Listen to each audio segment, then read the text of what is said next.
Forensic report অনুযায়ী কাকুর কণ্ঠস্বরের সঙ্গে কার মিল?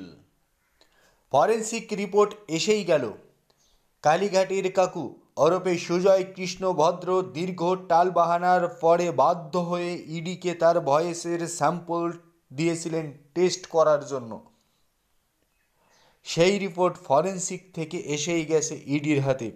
তার সঙ্গে ইডি যে সমস্ত ব্যক্তির যোগাযোগের কথা আগে থেকেই জানিয়েছিল বা যাদের বিষয়ে উপযুক্ত তথ্য প্রমাণ ইডি জোগাড় করে রেখেছে, সেই সমস্ত ব্যক্তির কণ্ঠস্বরের সঙ্গেই কালীঘাটের কাকু সুজয় কৃষ্ণ ভদ্রের কণ্ঠস্বর মিলে যাচ্ছে।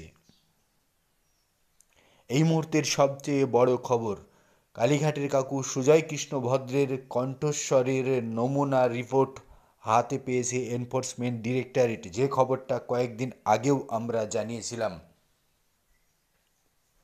এবার সেই কালীঘাটের কাকু অসুস্থতার কারণ দেখিয়ে আদালতে মামলা করেছেন, আদালতে জামিনের আবেদন করেছেন, যে আবেদনে আজ ফের ধাক্কা খেতে হলো সুজয় কৃষ্ণ ভদ্রকে।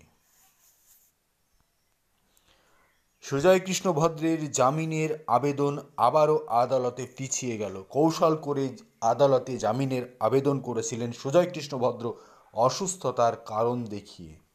এটি বেসরকারি নার্সিংহোমে পুনরায় চিকিৎসা করবেন, পুনরায় সার্জারি করবেন, এই অজুহাত দেখিয়ে ফের তিনি আবেদন করেছিলেন জামিনের, কিন্তু তার সেই জামিনের আবেদন বাতিল করে দিল হাইকোর্ট।